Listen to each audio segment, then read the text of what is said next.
Милостивий, любий Боже, те, що гріх мені живе, вірю в те, що допоможеш і ведеш життя нове, але я не зможу жити навіть дня.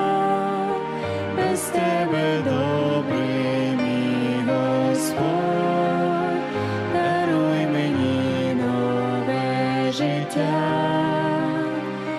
Прошу тебе я, дозволь забути все старе, дивитись в інше майбуття, на тебе ти.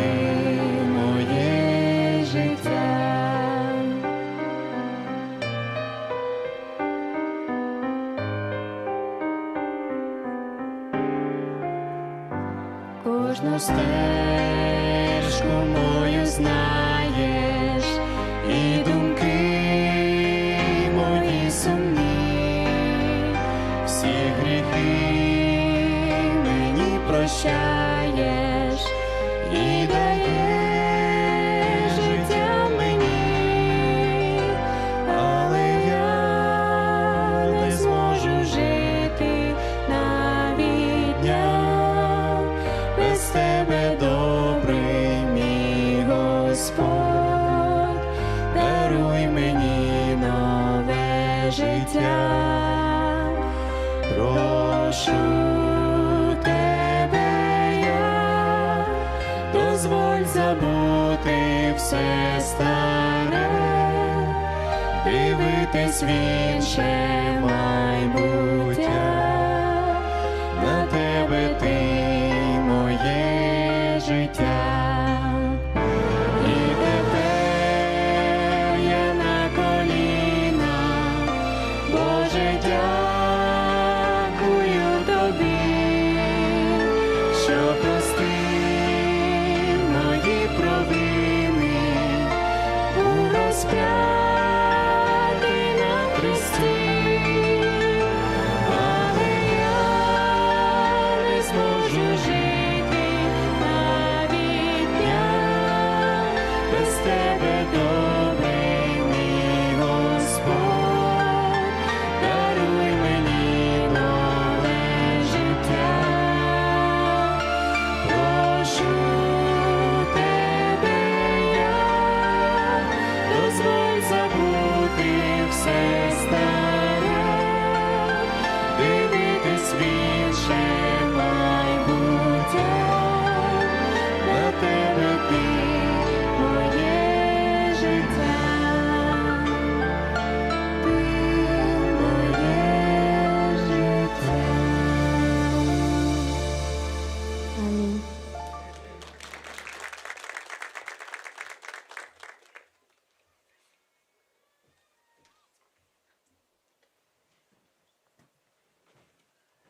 Great job. You guys ready to have fun? Yeah? Might as well have fun today, right? So, if you haven't noticed, if you're a church member here, you're blessed. You really are. We have a great church. We have a very loving church. You don't believe us? Go visit some other churches and then come back here. It's good to be here. But how did this church start? Where did it come from? You know, this was a field not too long ago, right? Literally a field, just like the one next door. So as we look at all the different things about our church, I wanted to explain something today. In 1999, the foundation of the Nixa Seventh-day Adventist Church was laid. It was actually laid at Oak Grove Heights. Despite the initial enthusiasm, they faced challenges in securing a location because nobody was willing to rent to them. Determined to move forward, they gathered about 30 people that were interested to propose the church to the conference at the Oak Grove Church. And Elder Brown was there. He was the conference president at that time. And he didn't like the idea. But it's okay. The proposal was rejected at a time, well, the group was kind of disheartened, but, they weren't deterred. They felt Nixa being rapidly growing community in Missouri. They thought this would be the perfect location. Just the perfect one. Sorry if Ron gets a little excited up front. You've been here a while. They were undaunted by the conference initial rejection. Ron Harper, a group of others that were inspired, successfully independent church plant, right? They looked at the East Coast, and there was one that went against all the odds on the East Coast, and it was successful, so it kind of inspired them a little bit. And they decided to proceed kind of on their own, and they just jumped out in faith. The decision was solidified as, a unanimous vote by all 14 members that were left. 14. They overcome the obstacle. They overcome one obstacle after another. They finally got a place to rent. They led him to a pastor by the name of Pastor Bob, and he was at the General Baptist Church here in Nixa. They agreed to rent to him for a whole $50 a week. $50 a week so they could get their church started. The small but determined group held their first service on June 20th, 1999. When I stop and I think about all this, I think in June we should probably, social committee or somebody, we should be planning something for the birthday of this church, because this church, if you stop and think about where they started and where we're going, it is amazing. It marked their first official establishment of the Nixa Seventh-day Adventist Church. And despite, not being officially recognized by the conference, they persevered, demonstrating their presence in the community, their commitment to the community. And they gradually laid all the groundwork for what would grow into a thriving church right here in this community. 1 Samuel tells us in chapter 7, verse 12, it says, "Then Samuel took a stone and he set it between Mizpah and Shen. He named it Ebenezer, saying, 'Thus far the Lord has helped us.'" I'm sure there's an Ebenezer stone somewhere in this church. In 2021, the Nixa Seventh-day Adventist Church was recognized by the conference, and they gave them company status. They were on their way. In 2002, they were finally given a pastor, and we had him here, Pastor Dan Kaffenberger. And, Pastor Dan, he was a pastor of all 33 members of the Nixa Church. In 2003, there were 40 members. They really grew. And in January 2005, I need to make that clear, they finally started building. They broke ground in December of 04, but I don't know. Missouri weather, I don't know how you got it accomplished. Some of you will find this interesting. Gennady will enjoy this because now you know where everything is in this church. But it's amazing when we look at it. Today is a special day. It's a day to remember. It's a day to celebrate. It's been over 20 years since this building was established right here in Nixa. The very church that you're sitting in. You realize that wasn't that long ago. 20 years of worship, 20 years of ministry, 20 years of God's faithfulness. And as we reflect on this milestone, we're reminded by the words of the prophet Samuel. After God gave Israel a great victory, Samuel set that stone up. And he called it Ebenezer,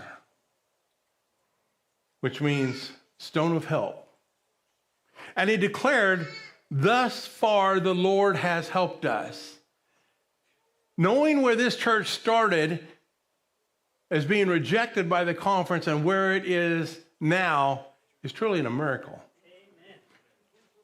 I believe it's a God-led church, and God had, if Ron and the group would have known back then that this was going to be a multicultural church and we would come together in this day the way we have, it'd have been amazing. But to look back is amazing, right, Ron? God blessed. This day, we need to look back. Because that day when they broke ground, they set up their Ebenezer knowing that it is by God's grace they'd come that far. But they kept going. So, one, let us take for a moment and reflect, on how God has led these 20 years. And God's been very clear in this church.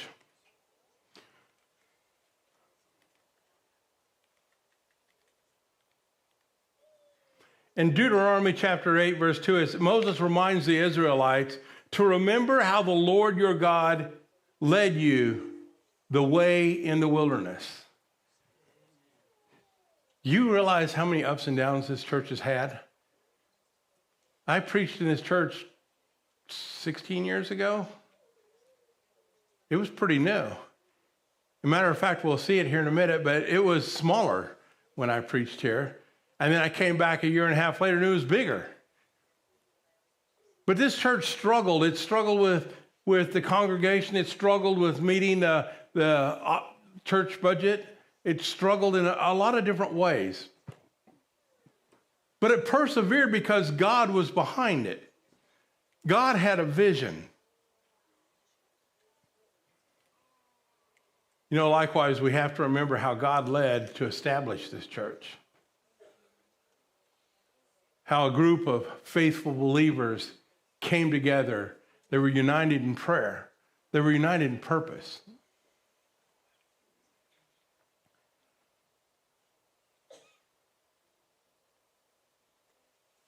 There were sacrifices that were made. If you look in those pictures, those are church members giving their time, giving their money. So there were sacrifices that were made both financially, both spiritually, and they laid the entire foundation for what we sit in now. Not just the building, but the church itself. I invite you to take the time and look back on all the challenges they faced, how God provided. And like I said, in June, I want to have a big moment when we celebrate the birthday of this church. Because I believe this church isn't done growing. I don't believe God's done doing great work in this church.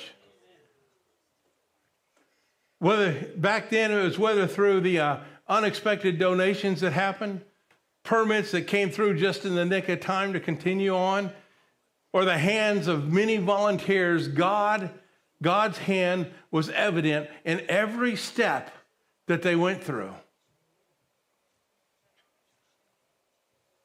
We're getting ready to go through that again if you haven't. There's a field over there that's got your name on it.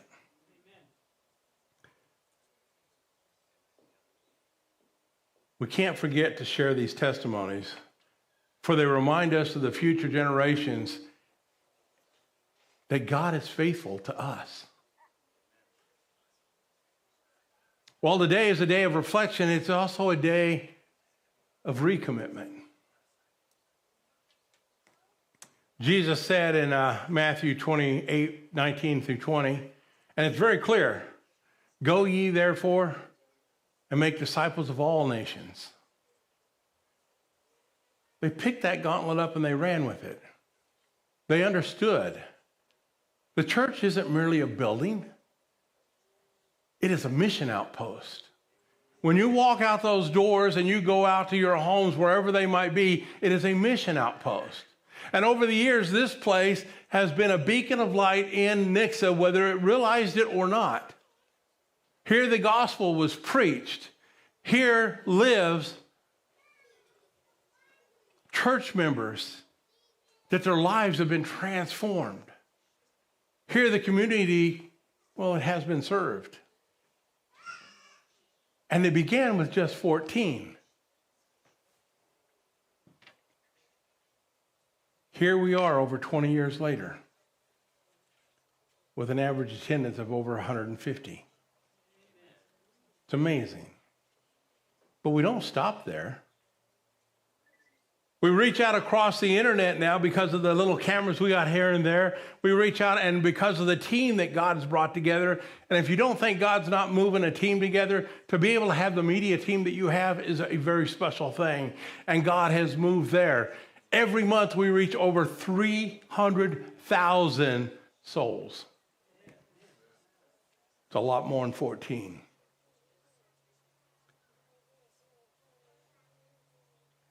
You know what? We're looking to triple that in the next few months.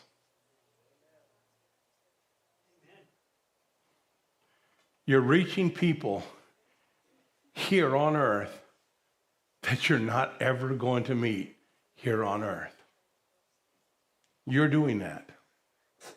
Through donations, through support, through being here, you're doing that. You're going to get to the kingdom of heaven and say, oh, you're from that Nixa church. Yeah, that's why I became a Christian. That's how I got to know Jesus. They're going to be able to say that, and you're going to say, that was my church. We did that.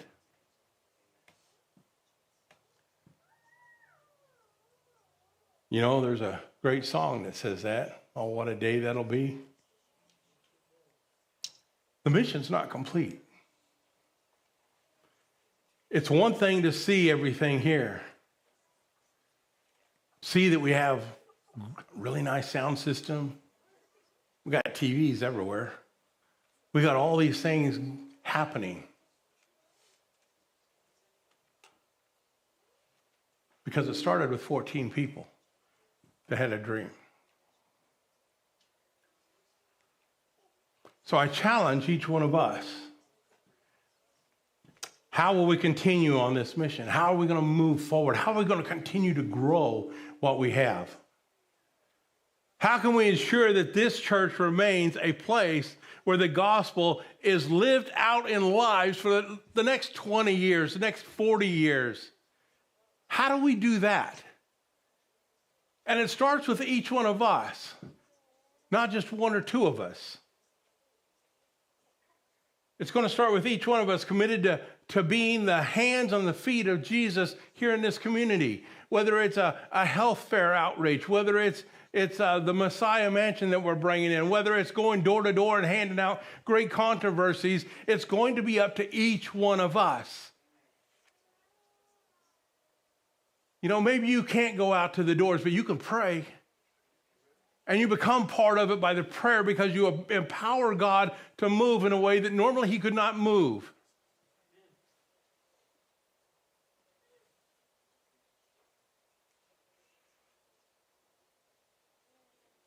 As we look into the future, we take comfort in the promises Christ gave us.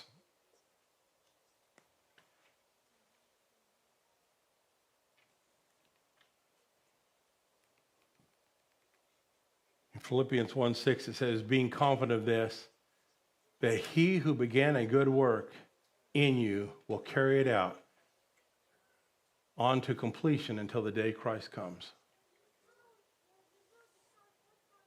Something to think about.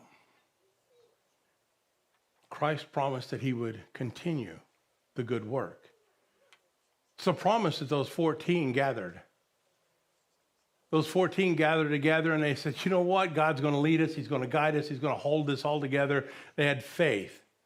Today we sit here and I pray that each one of you have the same faith. Not only we sit in a church that's able to reach 300,000 souls. Can you imagine that? And you're meeting them where they're at. whether it's through our media presence or whether it's through our Bible study presence or whether it's going to be through our great controversies that you guys will hand out or it's going to be just the ones that come to the Messiah Mansion and they gain an education that makes them think, I need to know Jesus better in my life. Maybe it makes them realize they need to make that commitment. And it's all because there was an Ebenezer stone laid and God rewarded a faithful people. God knew where it was going and God knew that he could use it all the way there. So the same God who guided those 20 people or 14 people plus for the last 20 years, he's going to lead us into the future. But we got to be willing to follow. And that means we've got to pray for some wisdom because we have a lot of things to do. We have to have wisdom in investing in the next generation. Staying united as a church family and moving forward in God's mission. It's only through a united family that we are able to gain that. When you just see the disciples move out, they gained an entire church movement because they were all together in heart and mind. We are building not just for today, but we're building for tomorrow as well. We think of the seeds that we have planted in the past, the seeds that we're planting right now, the small acts of faith that happen, the service that happens, and the harvest that came year after year after year, and the harvest that will come from this year to the next year to the next year. And I guarantee you there will be a harvest.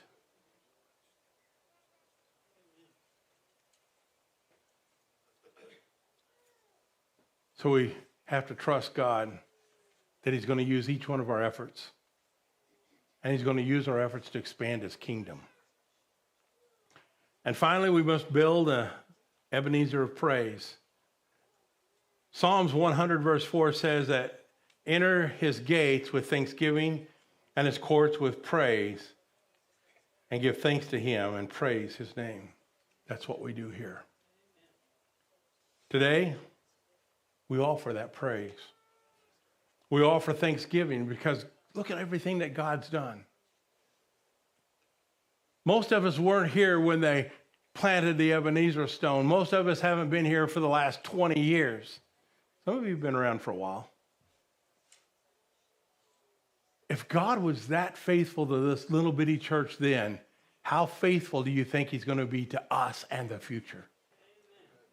God has great things planned because God's coming. And he's coming very soon.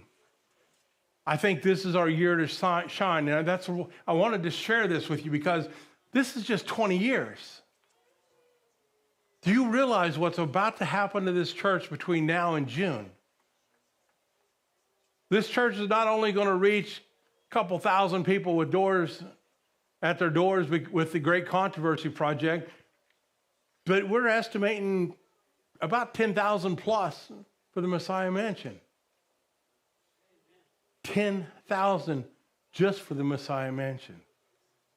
And it expands our online Bible course because everywhere the Messiah Mansion goes, guess what? They're going to lock into our Bible study course because we're supporting and pushing the final Bible study at the end of the mansion. You'll come to your last station in the mansion, you'll shoot a QR code, and it's going to take you to a sanctuary study. And when you finish that sanctuary study, guess what? You're going to move into the study that we have online. Amen. You're going to change lives that you're never going to meet again here on earth. But you'll meet them in heaven one day. So let us also be thankful to all the individuals who have been instrumental in this church's journey so far. Let's be thankful for all those that God's going to use in the journey into the future. But we look back at all the pastors, to the volunteers, to the elders, to the youth, each contributed a little part into this story. Whether they were just the prayer warriors, whether they were ones raking the gravel, whether they were putting up the sheetrock, most importantly, let us dedicate ourselves to God's new work that he's doing today. Be glad this church is expanded. Fellowships would be horrible in a small church.